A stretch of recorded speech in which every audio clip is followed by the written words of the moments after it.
Down in the lobby area, and this woman came and sat down with me. Her name is Stephanie Urchik. She is the president-elect of Rotary International. Yeah, the Rotary International, like our parent organization, 1.4 million people volunteering under this umbrella. I got about 15 minutes to chat one-on-one with her, just me and her, till her aide showed up and moved her on to the next place. But it was a wonderful conversation. She had glowing things to say about our district and about the things we're doing here in Texas, and it was just quite the honor for me. But all of that for me, looking back into it, came from me being in the right place at the right time. And as I told them in the opening speech, it came because I was invited to join Fort Worth Rotary. So, that being said, thank all of y'all for giving me that experience of meeting this great woman and being able to chat with her about the wonderful work we're doing locally and globally. So, and now, please put your hands together for Scott Hackler, today's newscaster. Come on up, Scott.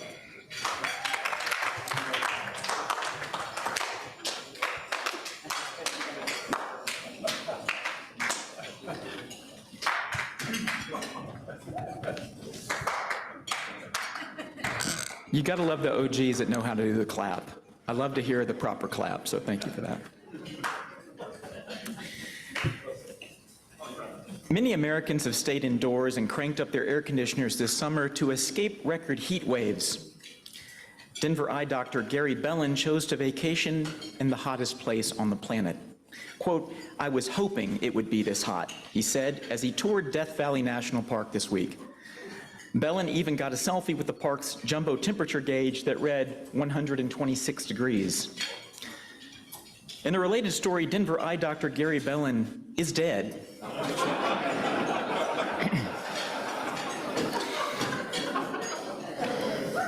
The rapid consolidation of college sports has accelerated into a frenzy as 5 more Pac-12 schools have switched conferences. Oregon and Washington said they would jump to the Big Ten. Later, Arizona, Arizona State, and Utah said they would leave for the Big 12. The moves left the Pac-12 with just 4 remaining members committed beyond 2024.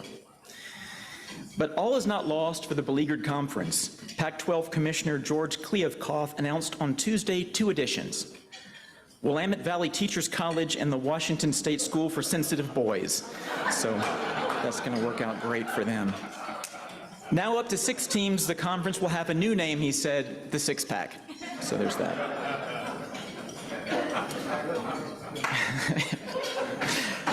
Six-Pack is a good name for a conference. I'm going to stand by that. That's solid marketing.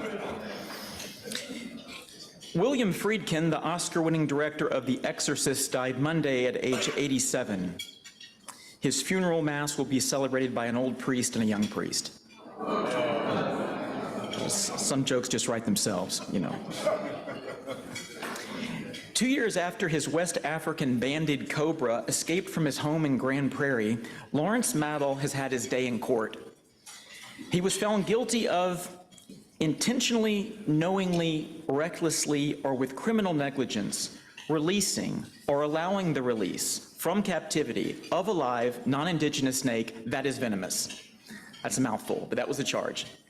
Dallas County Criminal Court Judge Gracie Lewis sentenced Maddle to 15 months of probation and ordered him to pay the city of Grand Prairie restitution of $998. The cobra remains missing. No word on how much restitution his neighbors are demanding. You'll all be happy to know, though, that while he's on probation, the court has prohibited him from keeping a reptile as a pet. So just, there's that. I'm glad they did that, at least. Mike Pence has attracted enough donors to qualify for the Republican Party's first presidential debate, his campaign said this week. The debate will be held in Milwaukee on August 23rd. The Republican National Committee has announced that the moderator of this first debate will be the ghost of the WWF's Mean Gene Okerlund. So it's good they got him. And finally, Canadian guitarist and songwriter Robbie Robertson, one of the founding members of the band, died on Wednesday. He was 80 years old. Quote, "We never saw ourselves as some kind of cutesy pop group," Robertson told the Wall Street Journal in 2005. "We were always about, let's go deeper into the music. Let's get subtleties and flavors in there. We wanted to be really good at what we did." Well, you accomplished that, brother, and the Heavenly Choir of Angels has a real ringer that has just joined the group. May you rest in peace.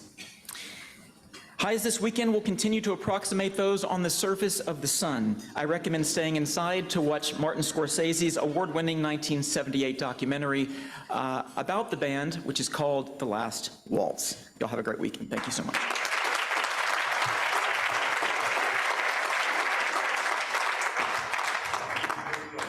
Great job, Scott. That is a tough job that I don't ever want to volunteer for again. I don't know if any of y'all remember when I did it. It was terrible, terrible. Blue badge announcement. We have 2 new blue badges today. They have fulfilled the 6 acts of service required. Let's have some applause for a job well done for Jeff Donahue and Ricky McBride. Come on up, guys. Swap these out. Jeff, it feels like you've been here before. I have. Here, just right up here. Swap, give me that one. Thank you. Thank you. Shake hands. $5. Yeah, shake my hand. $5 on eBay. So all right. Thank you, Ricky. Great job, gentlemen. The rest of you red badgers, acts of service, right up front. See me after the program or see Aurora, and we can get you a list of what to do. And now I'll turn it over to our chairperson of the day, Rosa Navajar, president of the Rios Group.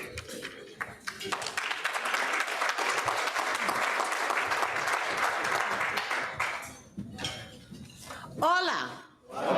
Bienvenidos. That concludes the bilingual portion of this announcement, okay? I'm very honored to be here. Mark Faber has more than 30 years experience in the sports and entertainment industry. Before joining Texas Motor Speedway in August of 2022, which I can't believe it's only been a year, as Executive Vice President and General Manager, Faber spent the previous 17 years with AEG, one of the top global sports and entertainment companies. Faber was Senior Vice President, Global Partnership for AEG in Las Vegas, overseeing both T-Mobile Arena and MGM Grand Garden Arena. As a member of the AEG-MGM joint venture area leadership team, Faber was also actively involved in the design phase of the T-Mobile Arena, as well as the media interviews, public relations, civic, and charity initiatives. Prior to Vegas, Faber was the first boots on the ground at AEG's and the City of Kansas City's arena, Sprint Center, now renamed as T-Mobile Center. Yes. Also, previous in his career, he was part of the Dallas Cowboys. In October of 1989, as sales and syndication coordinator for the Dallas Cowboys television productions. After the team moved to its training camp to Austin, Faber was promoted to vice president of the Dallas Cowboys, training camp, sales, and marketing. A native of Prairie Village, Kansas, Faber graduated from the University of Kansas, where he obtained Bachelor's of Arts degrees in political science and history and earned a Master's of Business Administration. During his time in Kansas City, Faber was frequent guest lecturer at the sports management program. So you can see sports has been in his blood for a long time, so we're excited about that. Last month, at the 32nd Annual ALSD Conference in New York, Faber was presented with the Bill Dorsey Visionary Award. The Achievement Award is given each year to an individual in the sports and entertainment industry who represents character, integrity, teamwork, and employee loyalty. Mark and his wife Holly live in Dallas-Fort Worth. Their daughter Megan just graduated cum laude from Belmont University in Nashville, Tennessee, where she earned her double major in entertainment industry studies and Spanish, and is currently teaching English to Spanish elementary students in Madrid, Spain. Not a bad job. Hola. Their son, Drew, recently graduated from the University of Alabama in Tuscaloosa with a degree of creative media and was on the president's list for academics its last school year. He currently is under contract with Universal Music Group. So let's give Mark Faber a Rotary welcome. Thank you.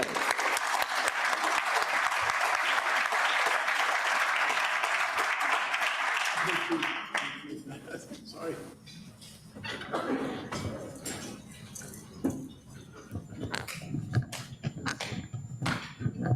Hola, ¿cómo estás? Rose is one of my new friends. There's some new friends that I see here in the audience. I'm blessed and honored to be here today. I was here with David Campbell a couple of weeks ago to do a little pre-op reconnaissance work to see what you all do, and it's great. I got to meet. What's that? Thanks for coming back. Thank you. Yeah, thanks for having me. There's a gavel over here too I might use. Growing up, and Rosa went over my background, but growing up, I was able to watch Star Trek, as I tell people, as a young lad. Maybe of you all did, and enjoyed Captain Kirk and Spock. And never did I know that I would actually get to meet Captain Kirk in person, although it was a different one that I wanted to meet. But I love you, Captain Kirk. He actually helps us out at Texas Motor Speedway on race weekends, and I'm going to go into some of that here in a little while. Rosa went over my background, but I think what's important to know is, even though I grew up in Kansas City, my mom was born in Dallas, Texas, and was raised in Kansas City. My wife is from Abilene. Speaking of Abilene, went to Texas Tech undergrad, went to Baylor Nursing School. Our children were born at Baylor Medical. So I consider myself a Texan, even though I took a 17-year journey and left Dallas-Fort Worth. We're back here. We couldn't be prouder to be back here, as I say, in the great state of Texas. And I appreciate the fact that you all have invited me to come here to talk about what we do, because I think we're on the cusp of some great things at Texas Motor Speedway as we go forward. David Hart here. I wanted to introduce David Hart, our Vice President of Public Relations, right here. He's been kind enough to put together there you go. The presentation. I sure hope Tom's over there, and I told Tom, I said, boy, I might need your help. But I wanted to go over a few things here with Texas Motor Speedway and talk about an overview of Speedway Motorsports, as well as Texas Motor Speedway, and then I'm going to open up to Q&A. Speedway Motorsports was launched in 1959. Our founder was Bruton Smith. Bruton lived till the age of 95 and passed away about a year ago, June. His legacy continues. While Texas Motor Speedway was one of his favorite speedways, it originated in Charlotte. And if you follow motorsports or NASCAR, that's where a lot of that originated, was in North Carolina and the Southeast. But Bruton also said, well, we need to head west. Let's go out west and develop Texas Motor Speedway. We have a great roster here of speedways with Speedway Motorsports. Our team operates Circuit of the Americas. We don't own that track, but that race is in March every year. We have a NASCAR race down there, and that's a road course. So if any of you have gone to that race down there, it's awesome. And we have Sonoma Raceway, Las Vegas Motor Speedway, and other key tracks throughout the United States. Texas Motor Speedway was founded in 1997. Did anybody go to the inaugural race in 1997? You worked it.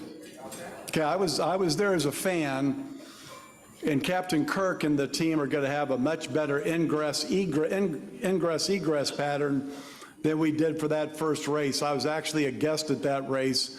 I think it took us 7 hours to get home after that race. So when we were living here, right? Yeah. Not your fault. Not your rain, mud. It was horrific. But we had some great events back then. Also, I went to the Rolling Stones concert. I don't know if anybody went to that concert back then. I know I'm not the oldest person in the room, but the Rolling Stones is a rock group, and Mick Jagger, the lead singer, just turned 80. Yeah, but the Rolling Stones concert, and there were other events out there. And one of the things that we've been doing out there is hosting world-class events. And what we want to try to do out there, and this is one of my main pillars, and some of you know this because I've had the opportunity to reach out, is to be a good neighbor and a good partner, and that's some of the things that we're going to talk about. I'm going to show a video now. Start your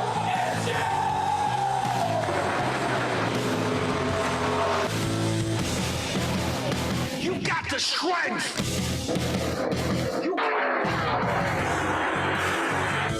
Anything is possible. You got the power. You're born to win. You're born to win. So that's our big promo.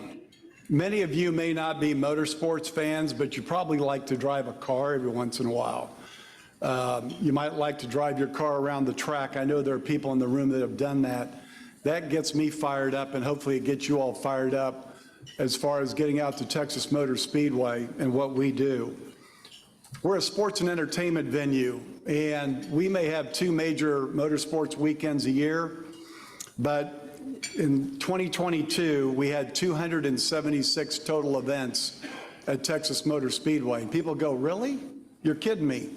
Well, we have 80 outdoor event days, and we have 196 indoor event days at our Speedway Club, which is a 9-story building off of Turn 2. That's where our corporate offices are.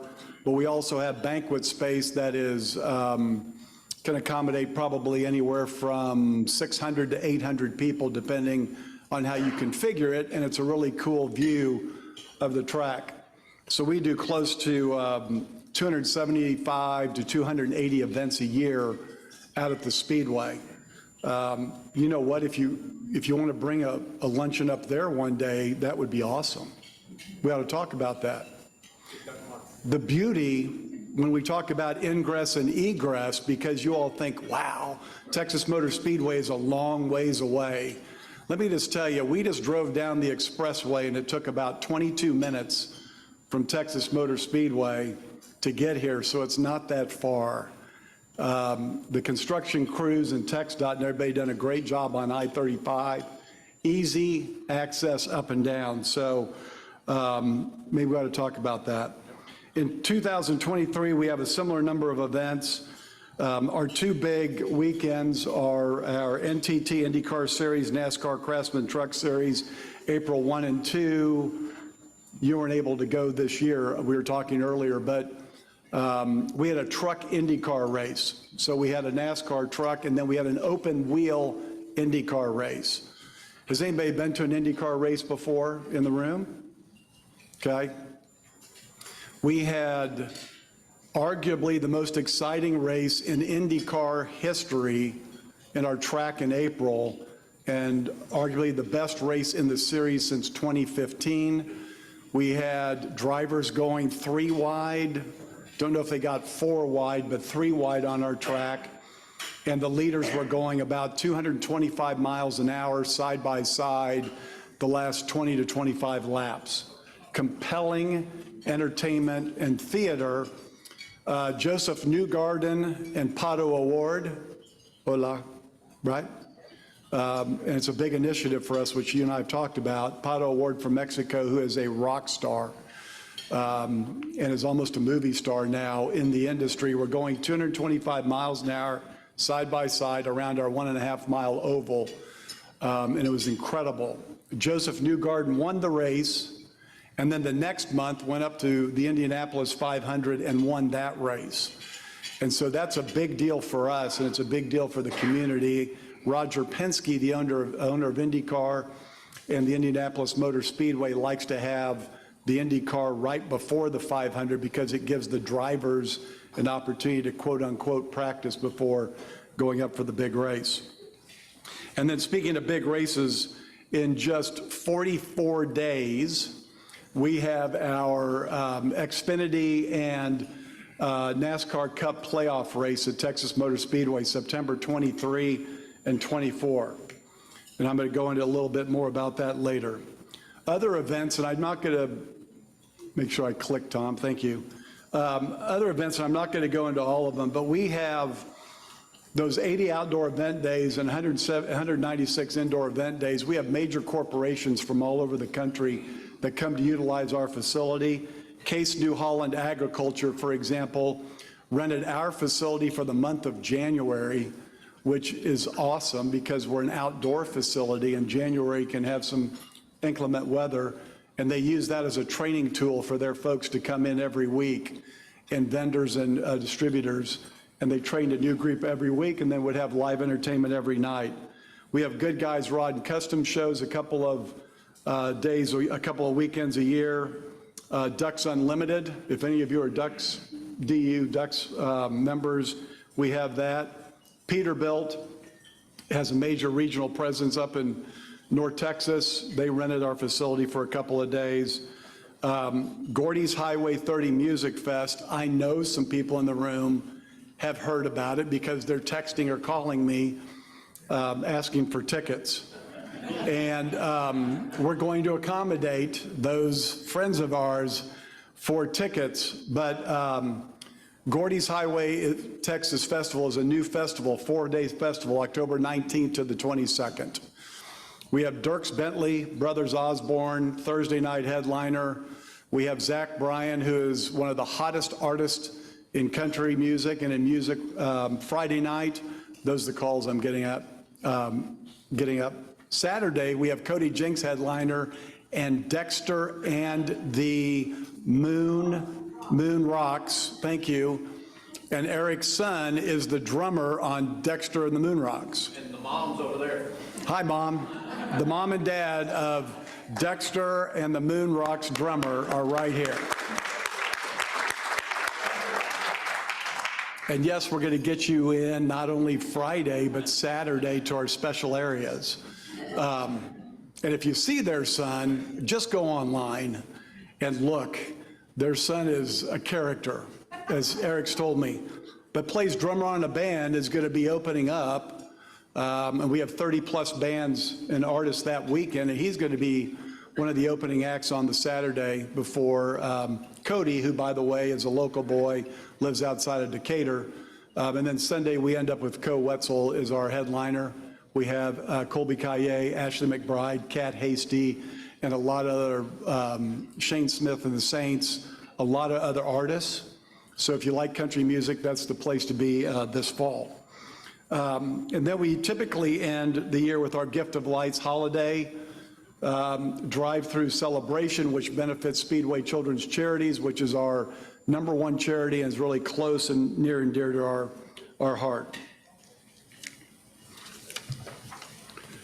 Economic impact. I think it's important that everybody knows that we are an economic impact engine for North Texas. And like I said, I know you're here in Fort Worth. We're a part of Fort Worth. We have 3 million visitors that come annually to Texas Motor Speedway footprint. We're 1,500 acres.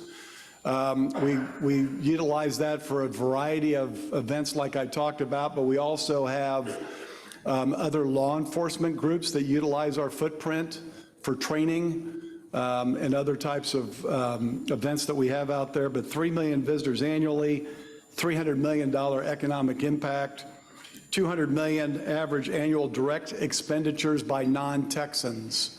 So we work closely with the various visit groups and the various chamber groups and outreach programs to bring people in to the state of Texas. $30 million average annual Texas tax revenue is what we contribute every year. $50 million average annual indirect economic impact. 928,000 average annual, I can't even read that, Dave, spent before with Texans. And we, as you can see, I'm not going to go over every one, but as you can see, our economic impact is tremendous. One of the hashtags that I initially came upon, which is a year ago, not quite a year ago, but get to celebrate my 1-year anniversary, was reverse the trend. Hashtag reverse the trend. I've got 2 young children, as Rosa said. They live in a hashtag world, so we're going to live in a hashtag world, and it's reverse the trend. What we're focusing on is we haven't been as outreach, haven't as much outreach programs to you, the community, and that's what we are focused on, and me in particular. That's one of the reasons I wanted to come today and talk to you about that. We haven't been as good of partners as should have been in the past for a variety of reasons, but coming out of a global pandemic, we want to be great partners. We've talked about this, we've met with a variety of you in the room here. It's very important to us. We're focusing on some pillars here where everybody can get involved in some form or fashion. Corporate sponsorships and events, consumer sales, marketing, advertising, branding, awareness, PR communications, and then Speedway Children's Charities. Speedway Children's Charities, I'm going to do a little sidebar here. We have one of those at every one of our speedways nationally. If you don't want to or don't have a need to partner with us in any of the other pillars that I talked about, entertainment, hospitality, branding, or awareness, I do encourage you to partner with us at Speedway Children's Charities. We help children in North Texas. We raise funds every year for children in North Texas. We are now going through our grant program, our second round of grant program. Last year, we served through grants 22 organizations in North Texas. We awarded $360,000 in grants, and we helped close to 40,000 children in North Texas. So that's a way to get involved. I mean, everybody likes to help children, I presume. And our focal point this year is homelessness, trafficking, and abuse. So if any of you have any interest in becoming involved, please feel free to see me after today. I'm happy to talk to you about that. Make sure I click. Am I in the right one? Rebuild the house. Another hashtag, rebuild the house. One of our marketing and PR communications themes is rebuild the house. We're a 1997, $250 million facility back then. And for those of you that are in operations and facility maintenance, you know how hard that is to sometimes work through CapEx. And so we're going through to do improvements on an annual basis. In 2022, we upgraded seating with more legroom and drink rails. 26 years ago, metal bleachers, tight seating, and as population and fans evolve, we want to make sure that there's a comfort level. So we've expanded that, right? Did you like that? You like that? Rock Chalk Jayhawk, right, thank you. We'll talk about the Big 12 later. We have open air bars, we have a belly up bar. So if you come to the Speedway and you want to stand in the grandstands and watch the race from the grandstands, we have a belly up bar that goes from turn 4 to turn 1. That's the length of about 10 football fields. So think about the scale and scope. Marcus Smith, our CEO, the son of Bruton, says it's all about the fans and carries that mantra. We also have bars that we constructed last year on the main concourse. We literally took out seating so that you can stand at the bar, look through the track, and you can watch the race or whatever events out there while you're bellying up at the bar. So significant improvement last year. This year, the big news is that Big Hoss TV, which is our big LED board. For those of you who've been out there, you've seen the big LED board. When we constructed that 8 years ago, that was a Guinness Book of World Records largest HD video board TV in the world. We are making it bigger because everything's bigger in Texas, right? Making it bigger, it's going to have 10% larger, 22% more pixels, 20% higher resolution, 16% brighter. So That is going to be done, knock on wood, in 44 days. We are literally doing that right now. That's a cool fan amenity for when you come out to an event at the Speedway, and you can see that. It is the biggest board that we have.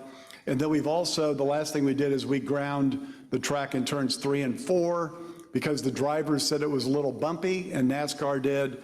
So we did work on the track to grind that to make it a better track.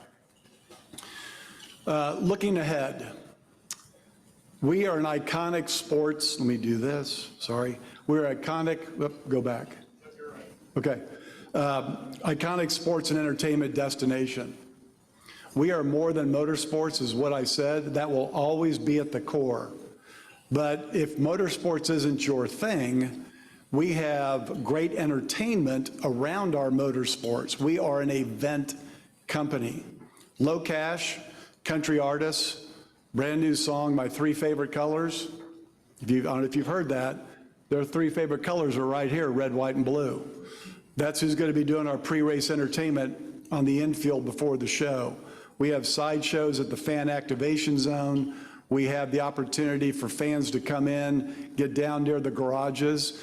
We celebrate veterans, military, police, fire, first responders, educators, children. So it's really cool for us, for me to come here to an organization that celebrates the same thing and can sing the Star Spangled Banner and can pray and have an invocation like we do at our events. So you all would feel right at home at our events. We have epic flyovers planned. I'm not going to tell you what they are. They are not F-35s. I asked Eric, our good friend Lockheed. He says they're booked. But we have some great flyovers planned.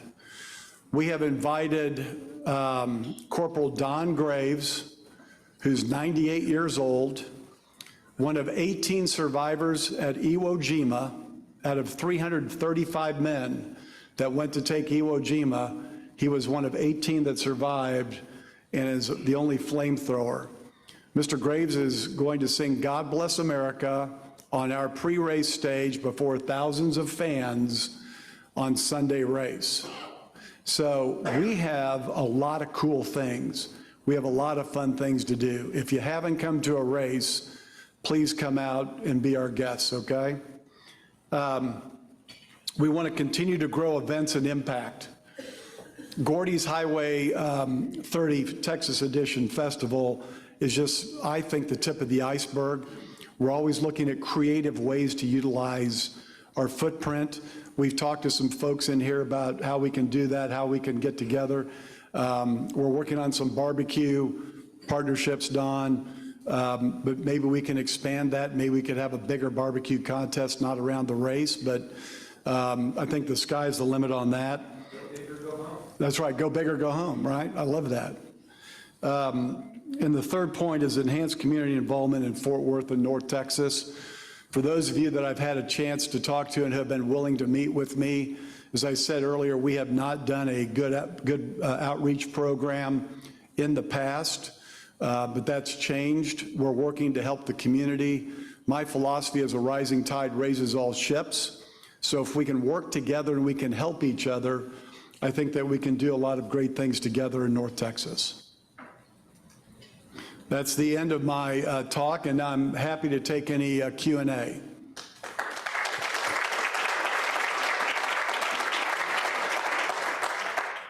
It's not a question, but could you touch on the employment impact you have in the area? Because I know you bring in a lot of people from a lot of different sources, so you impact the employment picture in our area as well. So could you expand on that a little bit? You bet. Thank you. Pandemic hit us really hard. And the company I came from, AAG, suffered even more out in Nevada, for example. At least Texas was able to reopen a little earlier. We were shut down for an entire year in the state of Nevada at T-Mobile Arena. So we at Texas Motor Speedway were shut down for a number of months. Unfortunately, we were affected by the pandemic from an employment standpoint. We're kind of lean, mean on full-time. However, we employ hundreds of people for our events, and we work with volunteers for our events, church groups, schools, working concession stands to raise money for school programs. We have other events where we have part-time help that works, and there's a group, there's a lot of people that will work part-time at large facilities and will rotate, and we'll see the same folks. They may work at Texas Motor Speedway one weekend, they may work at Dickies Arena the next weekend, they may go work at Cowboys Stadium or Rangers, and they'll rotate based on work and part-time and piece that together. But we have a big impact mostly on part-time help that comes in through our organization. Yes, sir. Mine is both a recommendation as well as a question. I've mentioned to a couple of our previous mayors to invite the Pope to come and use you all's facility as one of the largest gathering facilities in the state. Have you considered something like that? I'm not Catholic, but just to get the worldwide attention forward. The second thing is, since when you all opened the facility, you had more grandstands, and you all reduced it. Is that a reflection of not as much attendance, or how is the industry going now? Sure, thank you. Are you Catholic? I am not. Okay. I just love Fort Worth. It's all right. Great question. I'm Episcopalian, which is Catholic light. That's why I asked the question about the Pope. I've been to the Vatican, but I haven't seen him. We have done outreach programs exactly like what you're talking about in the past. We haven't gotten the Pope, but we are talking about, to your point, religious organizations coming in, sometimes in conjunction with a race, others separate. I'll give you an example. Bristol, Tennessee, which is one of our speedway tracks, races every year on Easter Sunday at night. And so what they do is they have a large church gathering starting early in the morning for church groups before the race, and then everybody stays for the race. We're waiting on our 2024 schedule. Are there any media in here? Any members of the media? Okay. Uh-oh. Okay, you can't walk out of here with what I'm going to say. We're working on the 2024 schedule, but I do not personally want to race on Easter because I want everybody to be able to go to church and spend that day with their families. So we're not going to necessarily be on that date, but there are opportunities that we've already started talking with church groups about coming out and having some services in April, May, before it gets really hot, and do some outdoor things like you're talking about, so stay tuned on that. When you talk about capacity, I think it's a right sizing in sports and entertainment as a whole. When you talk about taking out seating, we take out seating, it's not necessarily a Kansas term, but when we take out seating, it gives people more leg room, but it also is reflective of coming out of a global pandemic, the fact that people are really comfortable in their homes in front of their 65-inch TVs in their media centers with surround sound, their restrooms right there, their kitchens right there, and they can watch it there and have a great time, right? So I think people, all of us, got a little comfortable sitting at home and watching live entertainment. That's why we do all the sideshows. That's why we bring in a low cash. That's why we have Don Graves sing. That's why we have Flyover. That's why we celebrate military and veterans and other things like that, to encourage people to come off, because there's nothing really like a live entertainment experience, right? We're not all the Dallas Cowboys. The NFL is the greatest league in the world right now. I used to work in it. They get 93,500 a game. Not every NFL team does that. You know what I'm saying? So the sport is right sizing right now. And so we're at a right place where we feel comfortable for the number of fans that we want to have going forward. We do have an infield and campground, and we have campground sites outside that allow us to have other people. But NASCAR is coming back, as is sports and entertainment is coming back from an attendance standpoint. Captain Kirk. Pivoting back to the pandemic, can you touch on how integral the actual facility was for vaccinations? My understanding is in North America, we were the largest vaccination distribution site. That's a big deal. And I wasn't here, but I know the stories about it. We worked closely with everybody in the state, the counties, the cities, everywhere, to make sure that we could be ready to help people that wanted to come and get vaccinations. And I can't divulge numbers, but it is thousands upon thousands upon thousands of people that we were able to give the vaccinations to.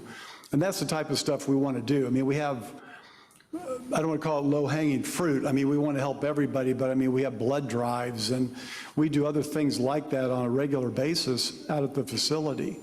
So we want to help you, and I know we work closely with you and other PDs, but we want to help you and other organizations use our facility to do those types of things that can help the community. And yes, sir. Just wanted to say thank you. I noticed in your promotional video, when your logo went up, it said Fort Worth, Texas.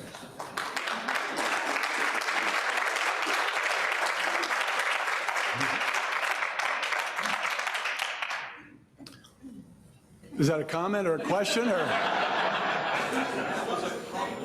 Thank you. Thank you. Discuss flying into DFW Airport on American Airlines and having the captain say, "Welcome to Dallas." Yeah. I'm glad you didn't put Dallas, Fort Worth, Dallas. I'm glad you put Fort Worth, Texas. Dave, well done, my friend. I want to address that because I addressed that. I've been working with community leaders on re-engaging with the community, and we've had some very candid conversations and very truthful, very transparent, and some hard conversations. Like I said earlier, that we have not been as good of partners as people would like us to be. You know, again, we're a 1,500-acre facility, and we're here in Fort Worth. It was made known to me early on that No Limits, Texas, which is originally started out as a marketing play, No Limits, Texas. If you've ever been out to Vegas, No Limits fun, you know, you're playing poker, no limits, push it all in. No Limits Texas was an advertising marketing campaign that morphed into a city, No Limits, Texas. When you drove onto our property, it said No Limits, Texas, established 1997. That was a pain point for the city, and that's a pain point for a lot of people in this room. And I addressed that, and I said, we're going to remove all the No Limits, Texas signage from the facility. And so when you come to our race this fall, you will see we've taken that off of the track. It's going to be replaced by Fort Worth, Texas. We've removed over 120 to 125 signs on the property that had No Limits, Texas.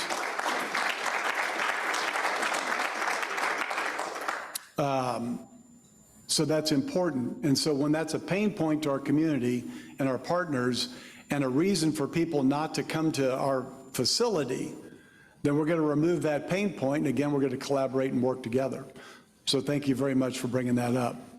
Mr. Fox. Mark, could you expand on NASCAR just not being a bunch of moonshiners anymore, and that the city of Fort Worth, y'all means all, and talk about Brad Doherty, Michael Jordan, and Bubba Wallace? Great question. NASCAR is evolving. NASCAR has had and this is not a pun, but it's going to come out as a pun, a checkered past. And it has not been as diverse as we want it to be, because your question is great. I come from AEG, Anschutz Entertainment Group, where I was 17 years, 5 continents, thousands of employees. We were a diverse company. We prided ourselves on diversity. We prided ourselves on working together collectively. When I talk to Rosa and we go meet with the Hispanic Chamber of Commerce, or we go to the Arlington Black Chamber of Commerce and other groups, we are wanting to be inclusive, whether it's Bubba Wallace, Michael Jordan, Brad Doherty, Daniel Suarez, who is one of the up-and-coming drivers from Monterrey, Mexico, and our Daniel's Amigos program that we work on bringing new fans to the sport and celebrating those heritages together collectively as one group. And so I think NASCAR is in the infancy of doing that. If you look at the other sports leagues, and look, we're not the only one. I mean, if my daughter lives in Madrid, Spain, there are some horrible chants that fans will do at football matches. Horrible. Over there. I'm not saying that's right, I'm just telling you the context. It's a global issue. NASCAR has addressed it. They've come out recently with more inclusive programming and advertising. And our focal point is to work collectively with the community to overcome some of those past issues and see how we can grow. I can't control what NASCAR does. Dave can't control that. What we can do is we can control what we do here in the region and reach our hands out and say, let's work collectively together so that we can improve that. That's a great question. Thank you, Eric. Yes, sir. What celebrity or politician or renowned world figure that is a huge fan of NASCAR that we would expect other than the Pope? Other than the Pope? Well, he brought it up earlier, but Michael Jordan is a big fan. It's funny, I was at the Daytona 500 and we were walking around saying hi to people, and all of a sudden these two big Suburbans start pulling into the gate, and then you see a bunch of people get out, and there's Michael Jordan surrounded by a phalanx, right? Some people helping out. And just to see the fact that Michael Jordan's interested in NASCAR, well, he's from the area, right? So the fact that he's interested, he has a team, he's promoting that throughout NASCAR and helping grow what Eric asked about, I think is a it's a pretty cool opportunity. He's somebody you think, okay, he's just a basketball guy. No, he's heavy into it. He sold the Hornets for about $3 billion, and now he's going to be focused and drilled down on NASCAR. Looks like my time's up, but thank you so much. Appreciate y'all. Come see us. Thank you. Thank you very much for being our program today, Mark. It is a tradition of the Rotary Club of Fort Worth to make a donation to Rotary International's Polio Plus campaign, which continues the work of global eradication of the polio virus. Here's a memento of that donation for you. Thank you so much. Thank you for being here. Thank you. I do have to say, when you said you're part of AEG group, I misheard you, and I thought you said AGE, and I said, well, I'm a part of that group too. I think all of us in here are a part of that group. Anyway, after the program today, we have a Veterans Committee meeting in the Imperial Room on the 12th floor. Next week, 8/18 of 23, Sean Donahue, CEO, Dallas-Fort Worth International Airport, DFW Airport Global Leader, What's Next will be his program. And with that, y'all have a great weekend. This meeting is adjourned. Oh, wait, one more thing. I'm sorry. Hold up, I rang the bell. That's okay. Blake Mormon, happy birthday. Happy birthday to you. Happy birthday to you. Happy birthday, dear Blake. Happy birthday to you. Huh?